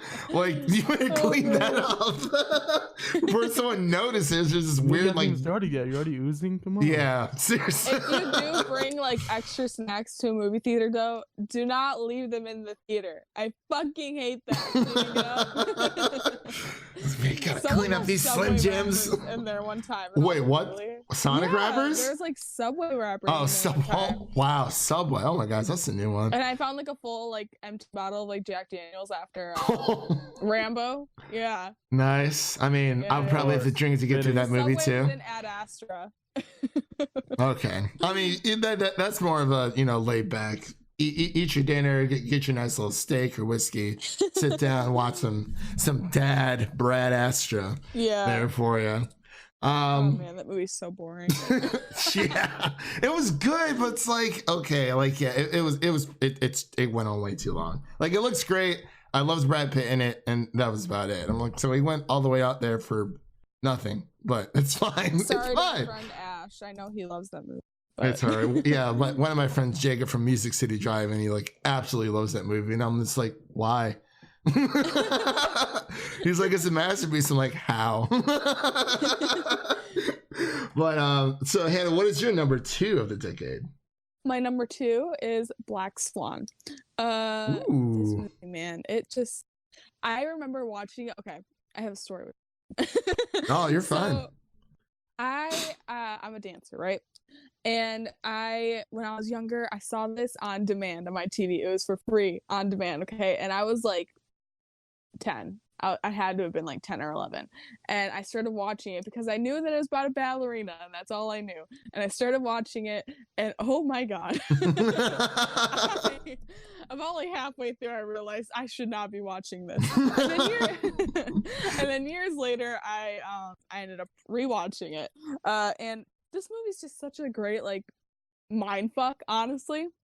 Like, it's another one of those movies where it's like I see like a bow just on top of it because it's just such a perfect, like, well-rounded story. Yeah. And it's kind of like Whiplash in a way where it's like it's so interesting to see how far someone will go for perfection, even though that can never be achieved, obviously. But like in with Miles Teller and with Nina, that's all I think about is drumming and ballet, and for this part as Black Swan. And it's such a great thriller too. I don't think anybody does Descent into Madness like Darren Aronofsky. I think he does it the best. Yeah, Mother, Requiem for a Dream, and this. I think this is his best work. And Natalie Portman. Sorry. It's like, who's in this film? Oh yeah, Natalie Portman. She is one of my favorite performances of all time. It's kind of like 2 performances in one because it's very different throughout the whole in the beginning of the movie and the end of the movie, and just the physical performance too. Oh my God, I could not imagine like having to do all this ballet shit. Oh my God, no, never. But yeah, this movie's I love it so much. I know a lot of people don't like it, but I love this movie so much. All right, no, that's a fair point. I haven't personally seen it myself. I know it is one I've been meaning to check out because Christian. I know. It's fine. It's like the last one, I promise. I haven't seen it all the way through either, but there are certain scenes that I have seen on certain websites. Oh my God. Oh no. Devin. I'm just gonna leave it at that. God damn. Oh, no. Jesus, Devin. I may or may not. Okay, you're on the same boat, Christian. Oh my God, no. But anywho,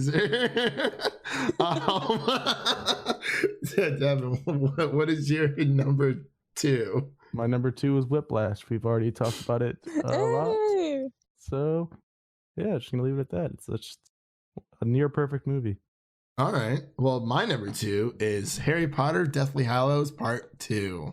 I did not expect Harry Potter to end up list. I love Harry Potter like so much. I reread the books every single year. It is a franchise I rewatch multiple times per year. I love it. Absolutely love it. And I was very, very sad when it it was finally ending. It got the treatment that I wish that Star Wars Rise of Skywalker would have gotten, at least like, either a longer movie or part 1, part 2, because there's so much to wrap up, especially with the, franchise as big as Star Wars. But yeah, I loved it. It's been a story with me that, ever since I was in, my gosh, first grade. What? I didn't say anything. Oh, I thought someone had said hush or something. I was like, Oh no, I sniffed. Oh, I was like, yo, am I hearing things inside my mic right now? This is weird. But yeah, it's something I've always, just loved. My first grade teacher, she read us Sorcerer's Stone or Philosopher's Stone, whichever you want to say, and she would read us a chapter a day, and I was just this whole like world just like intoxicated my entire imagination. It was great. Absolutely loved it. Deathly Hallows Part 2 is the perfect movie. It really is.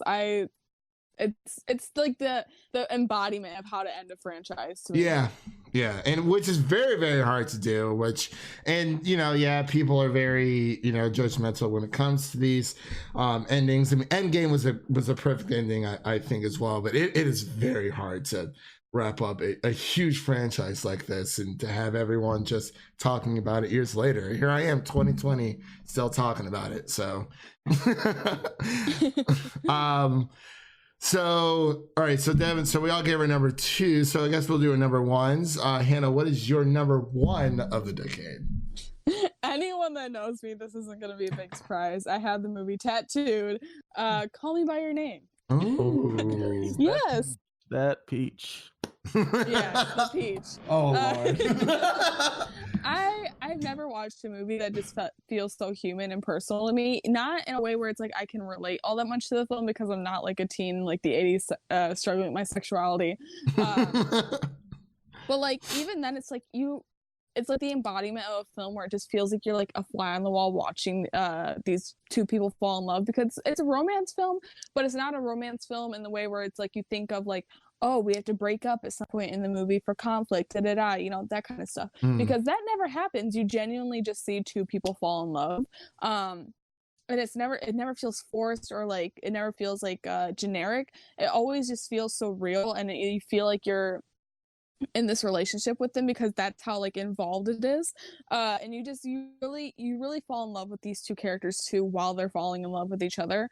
And the cinematography is just beautiful. You feel like you're in Italy, and you feel like you're there, like tasting food, and like I've never seen food that like I know I don't like seem so delicious in a movie. I don't know why, but for whatever reason, like, it just looks so good. Yeah, like I don't even like eggs, and like these eggs in this movie, it's just like I'm like, oh my god. But so fluffy. Timothy Chalamet, he's so fantastic in this movie. Him and Armie Hammer have like the perfect chemistry, and I really two of the Armie best Hammer. names in the game too. Yeah. Armie Hammer, I wish he would have gotten more recognition for his performance. I know Timothy Chalamet got like so many nominations, but Armie Hammer was really left in the dust, but he's fantastic in this movie. Michael Stuhlbarg too, there's a fantastic monologue between Timothy Chalamet and Michael Stuhlbarg. And it's Michael Stuhlbarg who gives the monologue, and it's just, I have never cried harder than watching this monologue between a father and his son. Yeah, this movie is just perfect in every single way, and I rewatch it like twice a month. I have it tattooed. I read the books. Like, I love this movie so much. All right. Well, yeah, that's beautiful. And I know you know this is one of your favorite films, and I think it's still on sale through Apple, but I think I'll probably pick up the Blu-ray at some point. I get paid tomorrow, so I might pick it up then, because I've been meaning to get it as well. So there's a few other things. I just constantly just keep buying freaking movies and never have time to watch them, which really, God, it's like video games all over again when I was a kid. But Devin, what is your number 1? Number 1. Number 1. My number one has somewhat become divisive over the years, which I was very surprised by because of how it initially started. But my number one is Interstellar. Oh, okay. I'm so glad Man. someone brought up Nolan. Nolan, all right. Nolan's my favorite director by far. I've seen all of his movies, even his original like hour-long one, which I loved as well. But Interstellar, I remember seeing it with like 6 or 7 friends, and all of us were just in the theater, just crying, just no shame. It is such a all good came movie. out. Yeah. Better than Brad Ass Show, No. Yeah, I don't know how different this came. films, I don't know two how it very became different so divisive. Like, so many people are just like, "Oh, I hate this movie," but like, why? Yeah, it's so weird. It is very odd. Well, It's like a movie that I can look at and be like, yeah, everyone should love this. And Yeah. then, like there is people who like don't like it, and I'm like, why? yeah. Why? Why do you not like it? You should. Because I don't. I'll make Is you. insane. Just Oh the my whole god, movie. so chef's kiss. McConaughey just in the middle of the reconnaissance, just putting in work. The reconnaissance. I like that. What was that movie he had with Anne? Was it Anne Hathaway? It came out this year. Was that Serenity. Oh I haven't yeah. seen it, but I've heard how insane and bad it is. Oh, I haven't seen it, but I've heard the tales. All right. Love that for them. Yeah, seriously. Well, I'm also hopping on the Nolan train because my number one of the decade is Inception. It's right outside my like top 10. It just this movie was just such a mind fuck to me. I'm glad we saved Nolan for the top. Oh, absolutely. You have to. I'm, like, you disappointed absolutely with, have like, no to. Nolan on my list. Sorry. She's like, what did I put As in my long as you list? appreciate the greatness. That's all we ask. We're Nolanites, but Oh, I like that. Never heard that before. I haven't either. I literally just like it came to me. I don't know, but yeah, I loved Inception. I'm a big DiCaprio fan. You got Justin Gordon-Levitt, and you have Ellen Page, which she's been doing things. She was an Umbrella Academy. She's been doing things. I mean, she has, and there's nothing wrong. She was on Umbrella Academy season 1. She'll be back for season 2. I've always liked her as an actor, so I thought she did a really good job. But yeah, the whole movie it's just I can rewatch it over and over and never get bored. It's now on Netflix, by the way. Yes, it is. It is.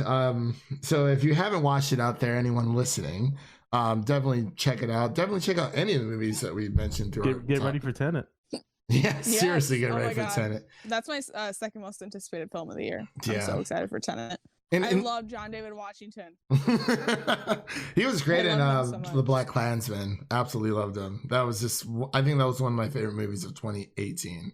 Another like Robert Pattinson and John David Washington in the same movie. What am I gonna do?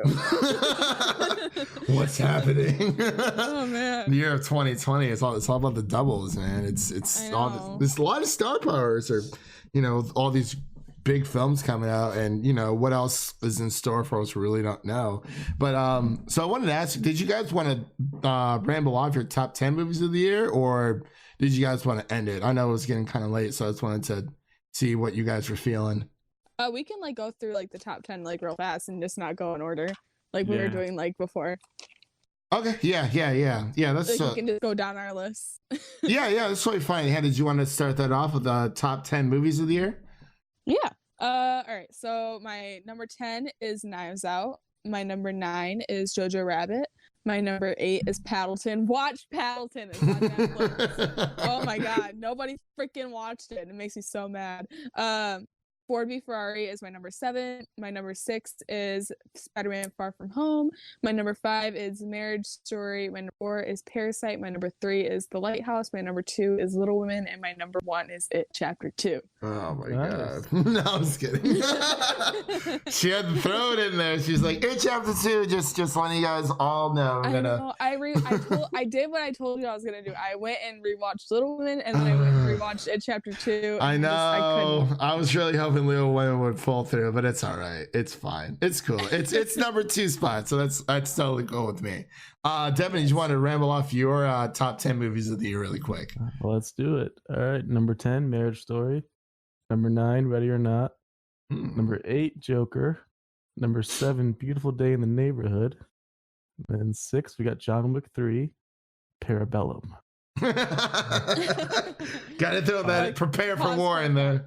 No one knew what that word was until seeing the movie. Yeah, that is very true. Prepare for war, for those of you who don't know.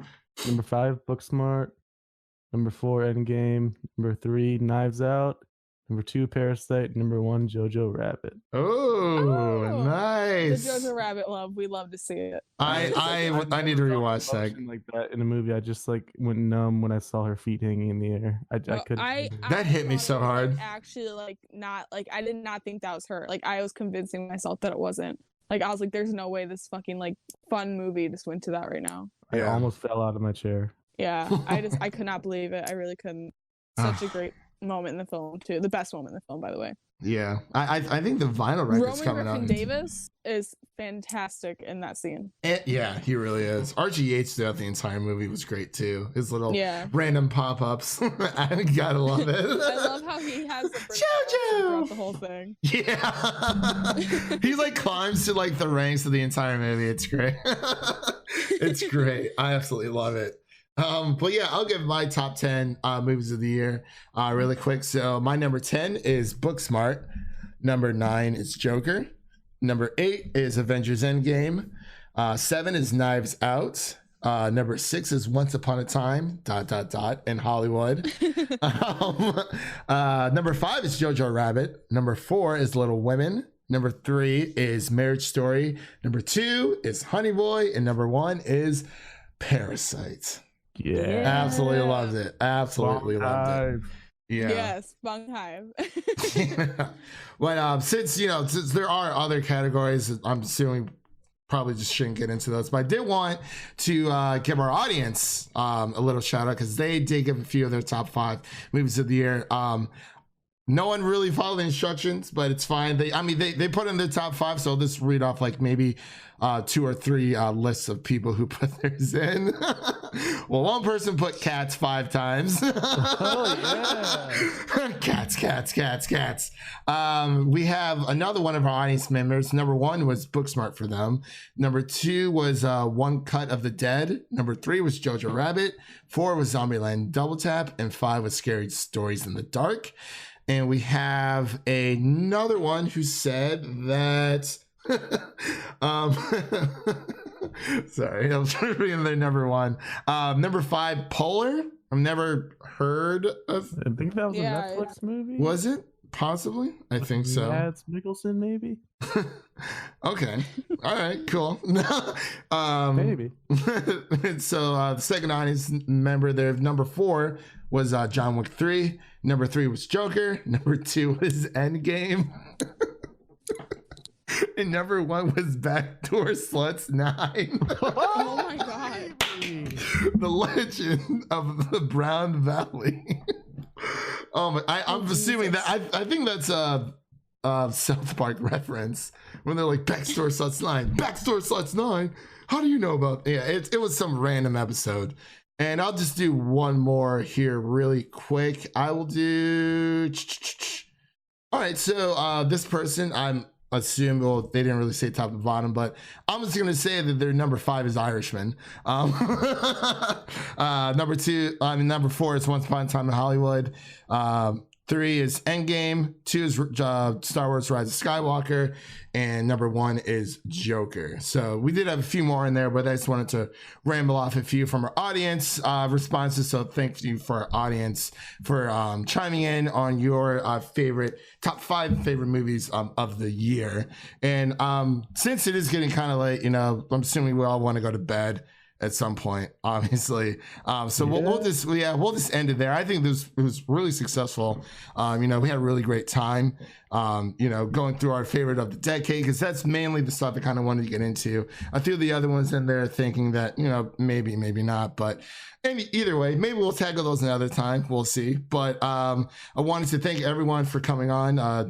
Hannah, always seriously thank you for coming on. I think it's like the third time you've been on, I believe. I think it's my second. Okay, that was maybe Yeah. Larry. No, this was Alex's third time. That's right. So yeah, it's your second time coming on. Seriously, just want to thank you for coming on for that. And you know, I'm sure there'll be some other topics that we want to gush about in the future and whatnot. And and so our co-host Devin, you know, are you back in the still in the OHIO, or are you back in Chi-Town? I'm going back to Chi-Town on Saturday. Ooh. So still in You live in Chicago? I do. Oh my god, I live like right by Chicago. I'm cool. from Chicago. She's like, hi, my name is Hannah. I'm from Chicago. No. I get so excited whenever like I meet people. One of the best not- movie cities. Yeah, not saying that like a lot of people aren't from Chicago, but like I get excited Right. whenever I meet people who are from Chicago because I live like 2 hours from Chicago, and like I meet nobody in Iowa who's from Chicago, and I'm always like, oh. Yeah, I know. Sorry. Well, yeah, I'm down here in Music City, good old Nashville. It's a lot of fun, but it is what it is. It's a nice city. I think when it comes to music and film, it's pretty much half and half of what I'm actually figuring out as of right now. But so Hannah, let everyone know where they can find you on Twitter. At Movies and Cats on Twitter. All right. And as always, you can find us at Film Optics on Twitter. Optics is spelled OPTIX. You can follow my personal account if you want. It's Eulenberger7. That's EULINBERGER and the number 7. Again, you can listen to us on Apple Podcasts, Google Play, Spotify, Stitcher, and Anchor. And we'll see you guys in the next one. I don't know what we're going to be reviewing. Devin, are we doing 1917 or I don't know. We'll figure it out, I guess. But maybe underwater. But yeah, I think that does it here. And we will see you guys in the next one. Peace.